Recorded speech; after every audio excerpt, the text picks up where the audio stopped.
Vishwavani TV special ವೀಕ್ಷಕರೆಲ್ಲರೂ Manjunath Bhat ಗುರುಜಿ ಮಾಡುವ ನಮಸ್ಕಾರಗಳು. February ಮಾಸ ಭವಿಷ್ಯ ಸಿಂಹರಾಶಿಯಲ್ಲಿರತಕ್ಕಂಥ ವ್ಯಕ್ತಿಗಳು ವಿಶೇಷವಾಗಿರ್ತಕ್ಕಂಥ ಶಿವಫಲವನ್ನೇ ಕೊಡ್ತಾನೆ ಅಂತ ಹೇಳ್ತೀವಿ. ಯಾಕೆ ಅಂತಂದರೆ ಸಿಂಹರಾಶಿ ರಾಶಿಯಾಧಿಪತಿ ಸೂರ್ಯ ಅಂದರೆ ಪ್ರಕಾಶ ಗ್ರಹ, ನೇಮ್ ಆ್ಯಂಡ್ ಫೇಮ್ ಬರುತ್ತೆ. ಯಾರಿಗೆ ನೇಮ್ ಆ್ಯಂಡ್ ಫೇಮ್ ಒಳ್ಳೇದಿರುತ್ತೆ ಅವರು ಅಭಿವೃದ್ಧಿ ಆಗ್ತಾರೆ. ಯಾಕೆಂದರೆ ಅಭಿವೃದ್ಧಿ ಆ ಒಂದು ಚೈತನ್ಯ, ಆ ಒಂದು ಶಕ್ತಿ ಆ ಒಂದು ರಾಶಿಗೆ ಇರ್ತದೆ ಅಂತ ನಾವು ಹೇಳ್ತೀವಿ.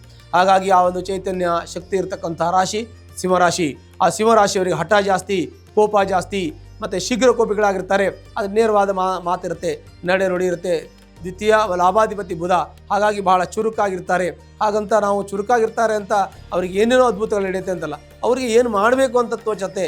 ಮತ್ತು ಧನಾಧಿಪತಿ ಬುಧ, ಒಳ್ಳೆಯ ದುಡ್ಡು ಕಾಸು ಕೂಡ ಬರುತ್ತೆ, ಮತ್ತು ಲಾಭವೂ ಕೂಡ ಆಗತ್ತೆ, ಎಲ್ಲ ಅನುಕೂಲ ಇದೆ ಅಂತ ಹೇಳ್ತೀವಿ. ಸಿಂಹರಾಶಿಯವರಿಗೆ ಒಂದು ಮೈನಸ್ ಪಾಯಿಂಟ್ ಏನಂತಂದರೆ ಇವರಿಗೆ ಕೆಲವೊಂದಷ್ಟು ಕೋಪ ಬರೋದ್ರಿಂದ ಸ್ವಲ್ಪ ತೊಂದರೆ ಆಗ್ತದೆ. ಯಾಕೆಂದರೆ ಶೀಘ್ರ ಕೋಪ, ಅದರಿಂದ ಕೆಲವು ಕಮಿಟ್ಮೆಂಟ್ ಫೇಲ್ಯೂರ್ ಆಗೋದು. ಇನ್ನೂ ಮುಖ್ಯವಾಗಿ ನಾವು ಹೇಳಬೇಕಂದ್ರೆ ಇವರು ಕಮಿಟ್ಮೆಂಟಲ್ಲಿ ಫೇಲ್ಯೂರ್ಗಿಂತ ವಿಶೇಷವಾಗಿ ಇವರು ಬೇಕಾದವ್ರನ್ನ ಚೆನ್ನಾಗಿ ಕಾಪಾಡ್ಕೊತಾರೆ. ಅಂದರೆ ನಾವು ಬೇಕಾದವ್ರ ಹತ್ರ ಇವ್ರಿಗೆ ಕೋಪ ಮಾಡ್ಕೊಳ್ಳಲ್ಲ. ಕೆಲವು ಸಲ ಯಾರು ಬಂದರೂ ಕೋಪ ಬರುತ್ತೆ. ಹೀಗೆ ಕೆಲವು ಸಮಯ ಹಂಗಾಗ್ತದೆ. ಅದರಿಂದ ಅವರಿಗೆ ಮನಸ್ತಾಪ, ಅಂದರೆ ಬಂಧುಗಳಲ್ಲಿ ಸ್ವಲ್ಪ ಮನಸ್ತಾಪ, ಸ್ನೇಹಿತರಲ್ಲಿ ಏನೋ ಕೋಪ ಮಾಡ್ಕೊಂಡೇನೋ ಮಾತಾಡಿ ಬೇಜಾರು, ಹೀಗೆ ಜನನ ಕಳ್ಕೊಳ್ಳುವಂಥದ್ದು, ಜನರಿಗೆ ವಿರೋಧ ಆಗ್ತಕ್ಕಂಥದ್ದು, ಜನರ ಮೇಲೆ ಇವರಿಗೆ ಅಸಮಾಧಾನ ಬರ್ತಕ್ಕಂಥದ್ದು, ಆ ಥರ ಇರುತ್ತೆ. ಹಾಗಾಗಿ ಸ್ವಲ್ಪ ತಾಳ್ಮೆಯಿಂದಿರೋದು ಭಾಳ ಮುಖ್ಯ. ಮತ್ತು ತಕ್ಷಣದಲ್ಲಿ ಏನೋ ಆನ್ಸರ್ ಕೊಡೋದಲ್ಲ, ಸ್ವಲ್ಪ ಅವಕಾಶ ತೊಗೊಂಡು ಸಮಯ ಬೇಕು. ಏನೋ ಒಂದು ಅರ್ಜೆಂಟ್ ಬಂತು, ಆ ಸಮಯದಲ್ಲಿ ಸ್ವಲ್ಪ ಟೈಮ್ ತೊಗೊಂಡು ಮಾತಾಡಿದ್ರೆ ನಿಮಗೆ ಅನುಕೂಲ ಆಗುತ್ತೆ ಅಂತ ನಾವು ನಿಮಗೆ ಹೇಳ್ಬೋದು. ಮತ್ತು ಹಣಕಾಸು ವಿಚಾರ ಆದರೆ ಚೆನ್ನಾಗಿದೆ. ಹಣಕಾಸು ಚೆನ್ನಾಗಿ ನಿಮಗೆ ಬರ್ತಾ ಇದೆ, ಹೋಗ್ತಾ ಇದೆ, ಎಲ್ಲ ಆಗ್ತಾಯಿದೆ. ಕೈಯಲ್ಲಿ ದುಡ್ಡಿಲ್ಲ. ಯಾಕೆಂದರೆ ದುಡ್ಡು ಯಾರು ಇಟ್ಕೊಳ್ಳಲ್ಲ. ದುಡ್ಡು ಎಲ್ರಿಗೂ ಬರುತ್ತೆ, ಹೋಗ್ಬಿಟ್ಟು ಖಾಲಿ ಆಗಿಬಿಡ್ತದೆ. ಯಾರದ್ದು ದುಡ್ಡು ಇರುತ್ತೆ, ಯಾರದ್ದು ದುಡ್ಡಿರಲ್ಲ. ಯಾಕೆಂದರೆ ಪ್ರತಿಯೊಬ್ಬರು ದುಡ್ಡು ಮಾಡ್ತಾರೆ, ಮಾಡಲೇಬೇಕು, ದುಡ್ಡು ಮಾಡಬೇಕು, ಖರ್ಚಾಗುತ್ತೆ. ಯಾಕೆ ಖರ್ಚಾಗುತ್ತೆ? ಕುಟುಂಬ ಇರುತ್ತೆ, ಮನೆ ಇರುತ್ತೆ, ಕಮಿಟ್ಮೆಂಟ್ ಇರುತ್ತೆ, ಇನ್ನೇನೋ ವ್ಯವಹಾರಗಳ ಬೇರೆ ಬೇರೆ ಇರುತ್ತೆ. ಅದರಿಂದ ಖರ್ಚಾಗ್ತದೆ. ಖರ್ಚಿಗೆ ದುಡ್ಡು ಇದೆಯಾ ಇಲ್ವಾ ಅನ್ನೋದು ಮೊದಲನೇ ಪ್ರಶ್ನೆ. ಖರ್ಚು ದುಡ್ಡಿದೆ, ನಿಮಗೆ ಜೀವನಕ್ಕೆ ತೊಂದರೆ ಇಲ್ವಾ? ಸರಿ, ಅದು ಸಮಾಧಾನ. ಯಾಕೆಂದರೆ ಜೀವನದಲ್ಲಿ ನಾವು ಕಷ್ಟಪಟ್ಟು ಸಂಪಾದನೆ ಮಾಡಿರ್ತಕ್ಕಂಥದ್ದು ನಮ್ಮ ಜೀವನಕ್ಕೆ, ಭವಿಷ್ಯಕ್ಕೆ ಒಳ್ಳೆಯದಾಗಬೇಕು ಅಂತೇಳಿ. ಹೀಗಾಗಿ ಜೀವನಕ್ಕೆ ಯಾವುದೇ ತೊಂದರೆ ಆಗೋದಿಲ್ಲ, ಜೀವನದಲ್ಲಿ ಯಶಸ್ಸು ಸಿಗುತ್ತೆ. ಹಣಕಾಸಿನ ತೊಂದರೆ ಇದೆ ನಿಮಗೆ, ಅದರದ್ದು ಪರಿಹಾರ ಆಗುತ್ತೆ. ಇರೋ ಸಮಸ್ಯೆಗಳು ಬಂದು ಹೋಗ್ತಾ ಇರುತ್ತೆ, ದುಡ್ಡು ಬರುತ್ತೆ, ದುಡ್ಡು ಹೋಗುತ್ತೆ, ಇನ್ವೆಸ್ಟ್ಮೆಂಟ್ ಇರುತ್ತೆ, ಕೆಲವು ಆಸ್ತಿ ಪಾಸ್ತಿ ಮತ್ತೊಂದು ಇನ್ನೊಂದು ಇರುತ್ತೆ. ಏನೂ ಇಲ್ಲ ಅಂದರೆ ಮುಂದಿನ ಸಮಯದಲ್ಲಿ ನಿಮ್ಗೆ ಬರುತ್ತೆ. ಅದನ್ನು ನಿರೀಕ್ಷೆ ಇಟ್ಕೋಬೇಕು. ಮರಳಿ ನಮ್ಮ ಪ್ರಯತ್ನ ಮಾಡ್ತಾ ಇರಬೇಕು. ಕೆಲಸ ಆಗೇ ಆಗುತ್ತೆ, ಯಾವುದು ನಿಲ್ಲೋದಿಲ್ಲ, ಪ್ರತಿಯೊಂದು ಆಗುತ್ತೆ. ನಮ್ಮ ಈ ಸಮಯದಲ್ಲಿ ಆಗದೇ ಇರ್ಬೋದು, ಮುಂದೊಂದು ಸಮಯ ಆಗುತ್ತೆ ಅಂತ ನಾವು ಹೇಳ್ತೀವಿ. ಇನ್ನು ನೀವು ವಾಹನ ತೆಗೆದುಕೊಳ್ಳುವಂಥ ಯೋಗ, ಎಲ್ಲ ಯೋಗಗಳಿದೆ ನಿಮಗೆಲ್ಲ. ನೀವು ಪ್ರಯತ್ನ ಪಟ್ಟರೆ ಎಲ್ಲ ಸಿಗುತ್ತೆ. ಮತ್ತು ಮಕ್ಕಳ ವಿದ್ಯಾಭ್ಯಾಸ ಬಗ್ಗೆ ಗಮನ ವಹಿಸಬೇಕು. ಮಕ್ಕಳು ಸ್ವಲ್ಪ ಹಠ ಜಾಸ್ತಿ, ಕೋಪ ಜಾಸ್ತಿ, ಕೆಲವು ಮಕ್ಕಳ ಮಾತು ಕೇಳಲ್ಲ ಎನ್ನುವಂಥ ಮಾತು ಬರುತ್ತೆ. ಆದರೆ ಅವರಿಗೆ ಕನ್ವಿನ್ಸ್ ಮಾಡಿ, ಕುಳಿತುಕೊಂಡು ಅವ್ರಿಗೆ ಬುದ್ಧಿ ಹೇಳಿ, ಅವ್ರ ಜೊತೆ ನೀವು ಒಳ್ಳೆ ಮಾತಾಡಿ, ಅವರನ್ನು ವಿಶ್ವಾಸಕ್ಕೆ ತೊಗೊಳ್ಳಿ. ನಿಮ್ಮ ಮಾತು ಅವ್ರು ಕೇಳೋ ಥರ ಕೇಳ್ತಾರೆ. ನಿಮ್ಮ ಮಕ್ಕಳು ನಿಮ್ಮ ಮಾತು ಕೇಳ್ತಾರೆ, ನೀವು ಹೇಳಿದ್ದನ್ನು ನಡ್ತಾರೆ, ನೀವು ಏನು ಹೇಳ್ತಾರೋ ಅದು ನಡ್ಕೋತಾರೆ. ನಿಮ್ಮದೆಲ್ಲ ವಿಚಾರಗಳನ್ನು ಅವರಿಗೆ ಹೇಳಿ ಅವರಿಗೆ ಓದಿಸೋದಕ್ಕೆ, ವಿದ್ಯಾರ್ಜನೆಗೋಸ್ಕರವಾಗಿ ಈಗ ಬರ್ತಾ ಇದೆ ಎಕ್ಸಾಮ್, ಅವ್ರಿಗೆ ಹೆಚ್ಚಿನ ಒಂದು ಮಾಹಿತಿ ಕೊಡಿ, ಹೆಚ್ಚಿನ ಓದೋದಕ್ಕೆ ಹೇಳಿ, ಅವ್ರಿಗೆ ಹೆಚ್ಚಿನ ಅಧ್ಯಯನ ಮಾಡಿದಷ್ಟು ಅವ್ರಿಗೆ ಒಳ್ಳೆಯದಾಗ್ತದೆ. ಮುಂದಿನ ಭವಿಷ್ಯದಲ್ಲಿ ನೀವು ನಿಮ್ಮ ಮಕ್ಕಳನ್ನು ಒಳ್ಳೆಯ ಸ್ಥಾನದಲ್ಲಿಟ್ಟು ಕೂತ್ಕೊಂಡು ಅವ್ರು ನೋಡುವಾಗ ನಿಮಗೆ ಎಷ್ಟು ಸಂತೋಷ ಆಗುತ್ತೆ. ನಿಮ್ಮ ಮಕ್ಕಳು ಒಳ್ಳೆ ವಿದ್ಯಾಭ್ಯಾಸ ಮಾಡಿ ಮುಗಿಸಿ ಬಂದು ಒಂದು ಒಳ್ಳೆ ಇಂಜಿನಿಯರ್ ಆಗ್ತಾರೆ, ಡಾಕ್ಟ್ರೋ ಯಾವುದೋ ಒಂದು ಆಗಿ IAS IPS ಮಾಡಿ ಅವರು ಒಂದು ಒಳ್ಳೆ ಹುದ್ದೆಯಲ್ಲಿ ಇದ್ದಾಗ ನಿಮ್ಗೆ ಆಗೋ ಸಂತೋಷಕ್ಕೆ ಇತಿಮಿತಿನೇ ಇರಲ್ಲ.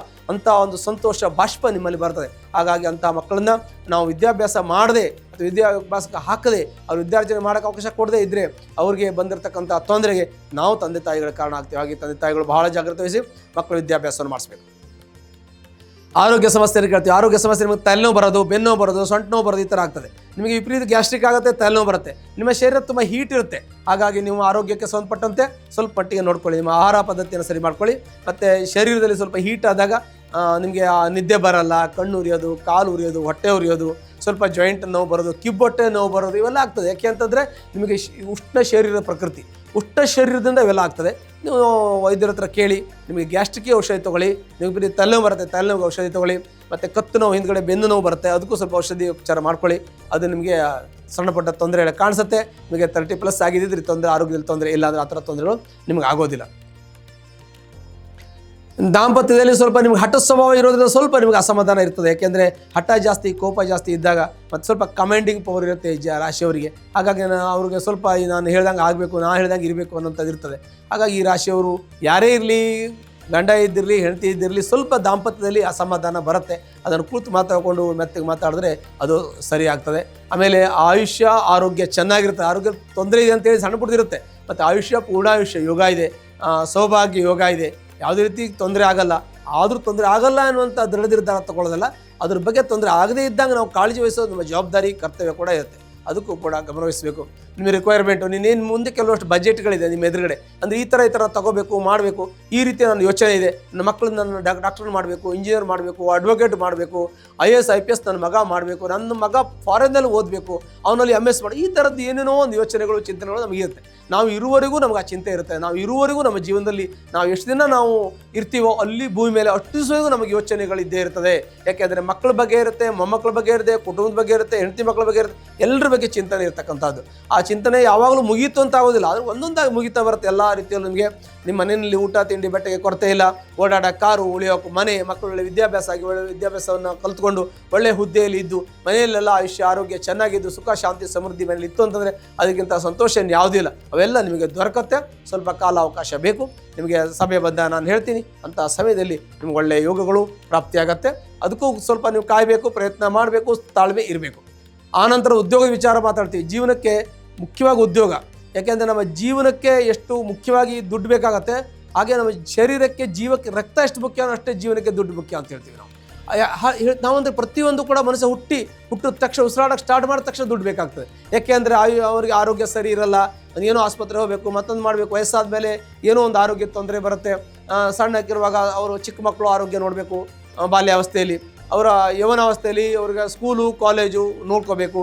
ಆ ನಂತರದಲ್ಲಿ ಹಬ್ಬ ಹರಿದಿನಗಳು ಬರ್ತದೆ, ನಮಗೆ ಸಂಬಂಧಿಕರಲ್ಲಿ ಒಂದು ಖರ್ಚು ವೆಚ್ಚಗಳು ಬರ್ತದೆ. ಹೀಗೆ ದುಡ್ಡು ಕಾಸು ವಿಚಾರದಲ್ಲಿ ನಿಮಗೆ ಸ್ವಲ್ಪ ತೊಂದರೆ ಇದೆ. ಯಾಕೆಂದರೆ ಕೆಲಸದಲ್ಲಿ ತೊಂದರೆ ಆಗ್ತದೆ.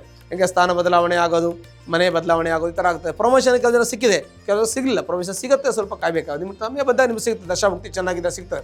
ಆದರೆ ಇವಾಗ ಎಲ್ರಿಗೂ ಸಿಗಬೇಕು ಅಂತ ಹೇಳ್ತೀವಿ, ಎಲ್ರಿಗೂ ಸಿಗೋದಿಲ್ಲ. ಕಾರಣ ಏನಂತಂದರೆ ಎಲ್ಲ ವಯಸ್ಸವರು ಇದ್ದಾರೆ. ಈ ಸಿಂಹರಾಶಿಯವರು 1 ವರ್ಷದಿಂದ 90 ವರ್ಷ 100 ವರ್ಷದವರೆಗೂ ಇರ್ತಾರೆ. ಆಗ ಅವ್ರ ಏಜ್ ಲಿಮಿಟಲ್ಲೇ ಅವರಿಗೆ ಫಲಗಳು ಶುಭಫಲಗಳು ದೊರೆಯಬೇಕಾಗ್ತದೆ. ಹಾಗಾಗಿ ಕೆಲವು ದಶಾಭುಕ್ತಿಗಳ ವೇರಿಯೇಷನ್ ಮೇಲೆ ನಿಮಗೆ ಶುಭಫಲಗಳು ದೊರೀತದೆ. ಆದರೆ ಕೆಲಸದಲ್ಲಿ ಭಾಳ ಜಾಗ್ರತೆ ವಹಿಸಬೇಕು. ಮೇಲಧಿಕಾರಿಗಳಿಂದ ಕಿರಿಕಿರಿ ಇರ್ತದೆ. ಮತ್ತು ಕಾರ್ಮಿಕ ವರ್ಗದಲ್ಲಿ ಇದ್ದರೆ ಅದು ಸ್ವಲ್ಪ ಕಿರಿಕಿರಿ, ದುಡ್ಡು ಕಾಸು ಸರಿ ಬರ್ತಾ ಇಲ್ಲ, ಸ್ಯಾಲ್ರಿ ಬರ್ತಾ ಇಲ್ಲ, ಈ ಥರ ತೊಂದರೆ ಇದೆ. ಅವೆಲ್ಲ ಸರಿ ಹೋಗ್ತದೆ. ಸ್ವಲ್ಪ ತಾಳ್ಮೆಯಿಂದ ಇರಿ. ನೀವು ಯಾವುದಿದ್ರು ಮೆತ್ತಗೆ ಮಾತಾಡಿ, ಮತ್ತು ಯಾವುದಕ್ಕೂ ಕೋಪ ಮಾಡ್ಕೊಳ್ಳೋಕೆ ಹೋಗಬಾರ್ದು. ನಿಮ್ಮ ಕೋಪದಿಂದ ಸ್ವಲ್ಪ ಮಟ್ಟಿಗೆ ಅಡಚಣೆ ಆಗ್ತದೆ. ಮತ್ತು ತಾಳ್ಮೆ ಕಳ್ಕೊಳ್ಳೋದು ಬೇಡ. ಯೋಚನೆ ಮಾಡಿ, ಕಾಲ ಅವಕಾಶ ತೊಗೊಂಡು ಆರಾಮಾಗಿ ಮಾತಾಡಿ, ಉದ್ಯೋಗ ಮಾಡಿ, ನಿಮ್ಮ ಕುಟುಂಬ ನಿರ್ವಹಣೆ ಮಾಡಿ, ಜನರ ಜೊತೆ ಸಮಾಜದಲ್ಲಿ ಎಲ್ಲ ರೀತಿಯಲ್ಲೂ ನಿಮಗೆ ಒಳ್ಳೆಯ ಅವಕಾಶ ಇದೆ, ಒಳ್ಳೆಯ ಯೋಗ ಇರುತ್ತೆ, ಒಳ್ಳೆಯದಾಗತ್ತೆ. ರಾಜಕೀಯದಲ್ಲಿ ಇರೋರಿಗೆ ಸ್ವಲ್ಪ ಹಿನ್ನಡೆ ಆಗ್ತದೆ. ಮತ್ತು ಎಲೆಕ್ಟ್ರಾನಿಕ್ಸು, ಪೆಟ್ರೋಲಿಯಂ ಈ ಥರ ಕೆಲಸ ಮಾಡೋರಿಗೆ ಸ್ವಲ್ಪ ನಿಧಾನ ಆಗುವ ಸಾಧ್ಯತೆ. ಸಿನಿಮಾ ದೃಷ್ಟಿಯಲ್ಲಿರೋರಿಗೆ, ಅದು ಚಲನಚಿತ್ರ ವಾಣಿಜ್ಯ ಮಂಡಳಿಯಲ್ಲಿರೋರಿಗೆ ಸ್ವಲ್ಪ ಅನುಕೂಲ ಇದೆ. ಮತ್ತು ಮಾಧ್ಯಮದವರಿಗೆ ಅನುಕೂಲ ಇದೆ, ಬರಹಗಾರರಿಗೆ ಅನುಕೂಲ ಇದೆ. ಕೃಷಿಕರಿಗೆ ಸ್ವಲ್ಪ ಅಡಚಣೆ ಇರ್ತದೆ ಅಂತ ಹೇಳ್ತೀವಿ. ಸಾಮಾನ್ಯವಾಗಿ ಮಧ್ಯಮ ಫಲ ಅಂತ ಹೇಳ್ತೀವಿ. ಬಟ್ ಓಕೆ, ಕೆಲಸದಲ್ಲಿ ಅಂತ ತುಂಬ ತೊಂದರೆ ಆಗಲ್ಲ. ಮತ್ತು ಲಿವಾಲೆ ವ್ಯವಹಾರ ಮಾಡುವವರು, ಹಣಕಾಸಿನ ವ್ಯವಹಾರ ಮಾಡುವವರು, ಕೆಲವೊಂದಷ್ಟು ಚಿಲ್ಲರೆ ವ್ಯಾಪಾರ ಮಾಡೋರಿಗೆ, ಔಷಧೋಪಚಾರ ಅಧ್ಯಾಪಕರಿಗೆ, ವಿದ್ಯಾರ್ಥಿಗಳಿಗೆ, ವೈದ್ಯರಿಗೆ, ಇವರಿಗೆಲ್ಲ ಸ್ವಲ್ಪ ಅನುಕೂಲ ಇದೆ ಅಂತ ಹೇಳ್ತೀವಿ. ಆದರೂ ಕೂಡ ಎಷ್ಟು ಚೆನ್ನಾಗಿದ್ರೂ ಕೂಡ ನಮ್ಮ ಕೆಲವೊಂದು ರಿಕ್ವೈರ್ಮೆಂಟ್ ಇರುತ್ತೆ. ನಾವು ಅದನ್ನು ಯೋಚನೆ ಮಾಡಿಕೊಂಡು ಮುಂದುವರ್ಸ್ಕೊಂಡು ಹೋಗಬೇಕು, ಒಳ್ಳೆಯದಾಗುತ್ತೆ. ಜೊತೆಗೆ ನೀವು ಏನಾದರೂ ತುಂಬ ತೊಂದರೆ ನಿಮ್ಮ ಜಾತಕ ಪರಿಶೀಲನೆ ಮಾಡ್ಕೊಳ್ಳಿ. ಆನಂತರದಲ್ಲಿ ಶಿವರಾಶಿಯಲ್ಲಿ ಹುಟ್ಟಿರ್ತಕ್ಕಂಥ ವ್ಯಕ್ತಿಗಳು ಯಾರೋ ಕಷ್ಟದಲ್ಲಿ ಕಾರ್ಯಪಡೆಯಲ್ಲಿದ್ದರೆ ಅದು ಸಂಬಂಧಪಟ್ಟಂಥ ಪರಿಹಾರವನ್ನು ಮಾಡ್ಕೊಳ್ಳಿ. ಹತ್ತಿರ ಇರತಕ್ಕಂಥ ಈಶ್ವರನ ದೇವಸ್ಥಾನಕ್ಕೆ ಹೋಗಿ ಸೋಮವಾರ ದಿವಸ ಬಿಲ್ಲು ಪತ್ರೆಯಿಂದ ಅರ್ಚನೆ ಮಾಡಿಸಿ ನಿಮ್ಮ ಕಷ್ಟ ನಷ್ಟ ದುಃಖ ಎಲ್ಲ ಪರಿಹಾರ ಹೊಂದಿ ಸುಖ ಸಮೃದ್ಧಿ ಶಾಂತಿ ಎಲ್ಲವೂ ಕೂಡ ನಿಮ್ಮ ಮನೆಯಲ್ಲಿ ಮನಸ್ಸಲ್ಲಿ ನೆಲೆಸುತ್ತೆ. ಶುಭವಾಗಲಿ.